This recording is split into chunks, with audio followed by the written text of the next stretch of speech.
G'day, I'm this cat, and you're watching The House of Cat.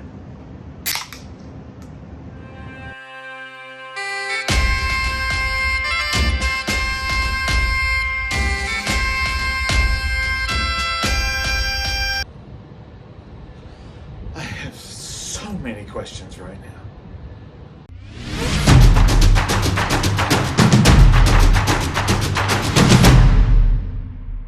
So welcome to episode 1. I decided that I wanted to run a YouTube series, and I set myself a goal.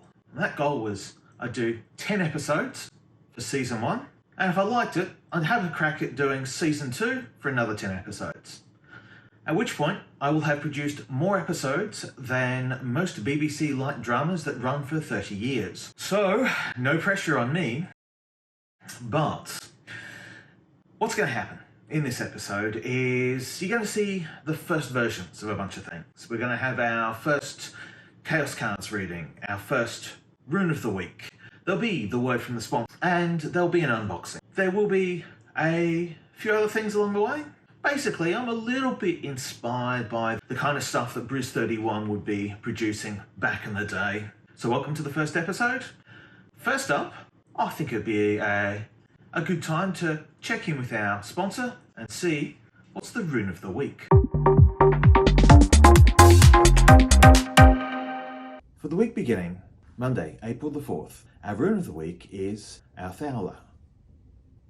This rune represents spiritual power through ancestral, family connections, heritage, and this is the rune of inheritance. This is the rune that indicates building on the back of that which has become before you, and in effect standing on the shoulders of giants to see the way forward. The key words here are ancestry, possessions, heritage and experience. For House of Cat viewers, we would suggest that this is a week to look to the connections, either ancestral or looking around for the legacies, whether it's our own projection as to what it is we want to leave to the future, or what it is that we have inherited from the past that we can action and work upon this week. Tales from this cat.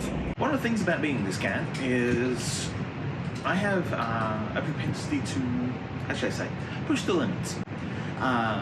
This applies to all aspects of my life, including sometimes in my present and in my past and in my youth, I would push myself past the point of exhaustion. It's not highly recommended, it's just something I did a lot. And one of the consequences of that is I became really attuned to the fact that at a certain level of tiredness, I would pick up auditory hallucinations. And these were like my benchmarks of, okay, I'm tired but I can continue because I can't hear bagpipes yet. And the moment I could hear the auditory hallucinations kicking in, and if I could hear bagpipes, it was time to tone it back and calm it down.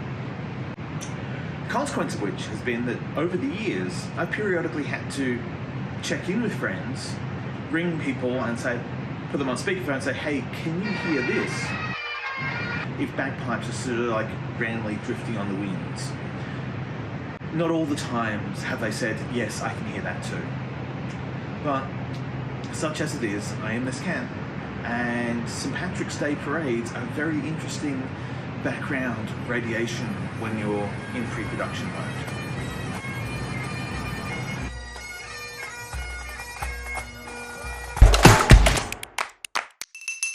And now a word from our sponsors.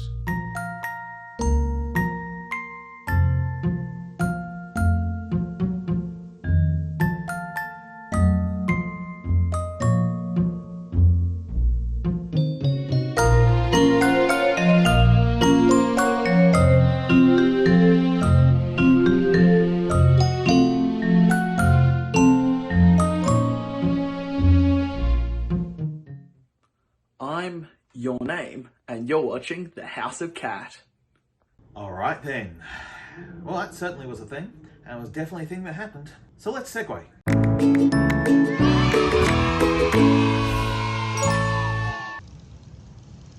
Oh, yes.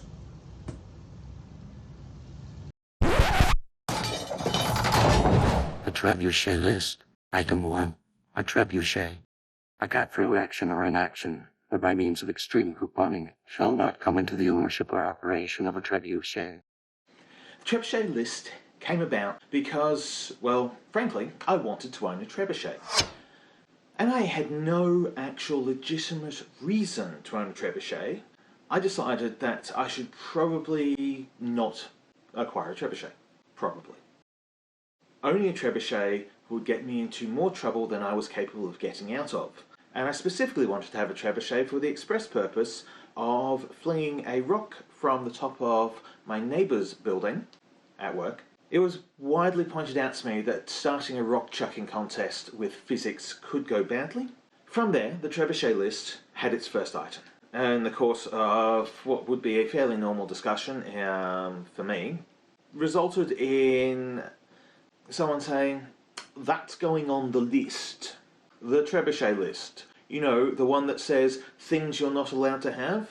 And thus far, the trebuchet list has kept me in and out of suitable amounts of trouble over time. Well, look, the trebuchet list is going to go off periodically because I did set myself a bunch of self-imposed limits, consequence of which is when the list beeps, I should probably pay attention.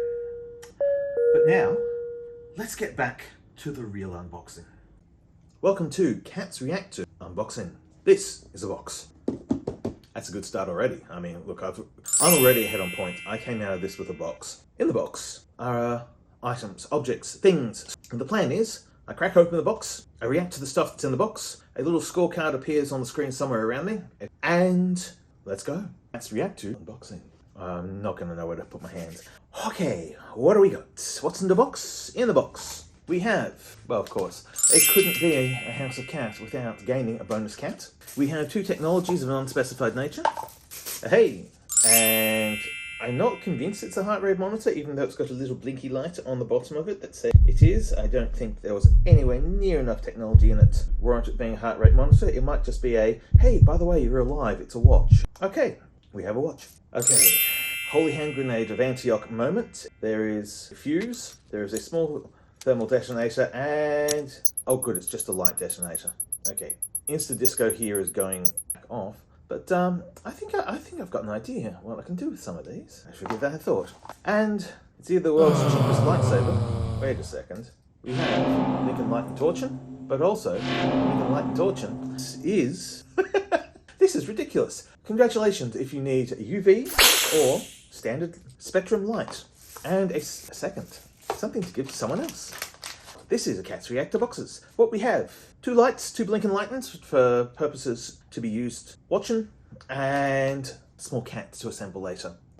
This has been Receiving Toys from People's Cats React to Unboxing. And now, a reading from the Chaos cards. Ooh, this is a good one. Greetings, friends, and welcome to the House of Cats Chaos cards. The Chaos cards are a deck of fortune-enabling cards that I developed over a number of years. And what we're going to be doing in the House of Cat is I will be providing a weekly read. This is a classic past, present, future. And the idea behind the Chaos cards and the prompts that they provide is a combination of both a little magic, a lot of strategy, and a bit of consumer behavior. And I know if you just had the wait, what moment, I'm a marketer by trade. And one of the things that I've always said is that the difference between a marketer and a fortune teller is that we get paid better. But basically, if you are using the fortune cards as a prompt mechanism, what we're looking for here is the ability to switch up from the autopilot. And this requires us to raise the involvement level that we have in any given week. Now, the involvement level is a quick theory that says that we have basically autonomous, automated, you've got your defaults that you go to when you're not fully paying attention and have no real memory of what transpired in there, but you've got everything you needed. With the Chaos cards, we want to reverse that. We want to make this a conscious week. We want to make it a week in which you are thinking, did that apply or does that apply? Also, along the way, the cards themselves provide you with one of 6 possible outcomes. One of these outcomes is the null reading. and the cards can say absolutely nothing. And this is why I built my custom deck, is that having worked with a range of other fortune-telling tools, I always felt that if you had to force a result, then that wasn't really true to how the world worked. So, this is the Chaos cards. They are a custom platform. There are 6 possible ways in which the cards can give you a response, and there are a set of different colours, including the centre. So as we go through over the weeks, you're going to get to see these in action, in operation, and let me know in the comments below whether the reading fit the week, whether it was completely off, whether it was for you or it was for the person next to you. In fact, for the commenter above you. Hello friends, I'm this cat, this is the Fortune Teller's Cat, and it is the first episode of the season. So let's break out the Chaos cards and see what they've got to say for us.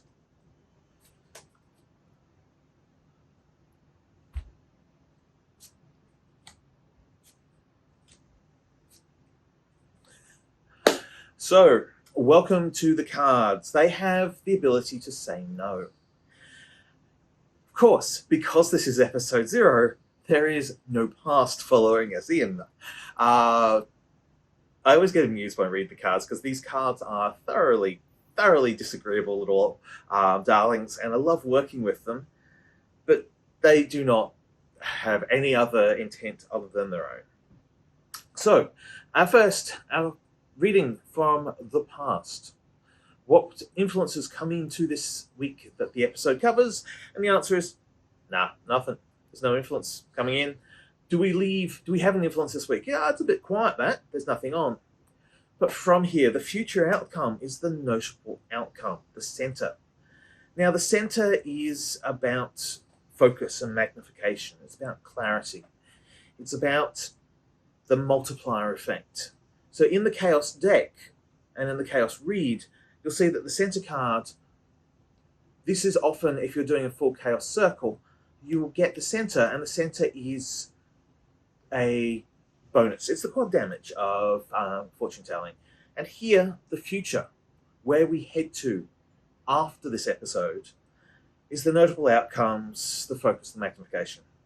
Clearly, once the show's underway, the cards will have something to tell us.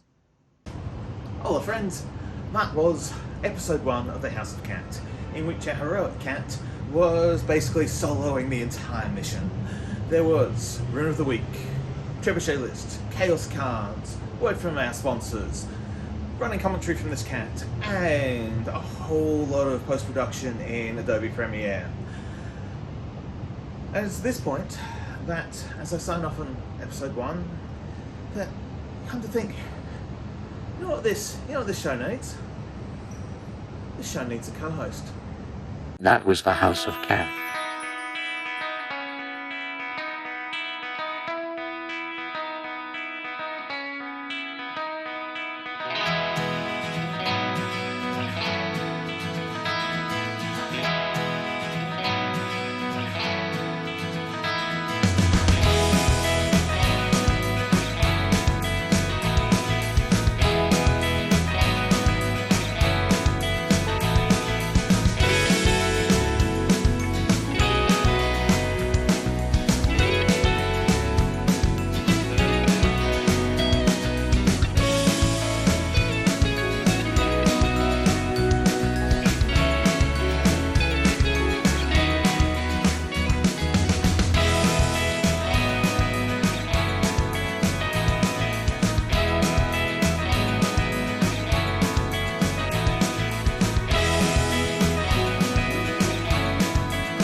YOLO, House of Cat. Seriously?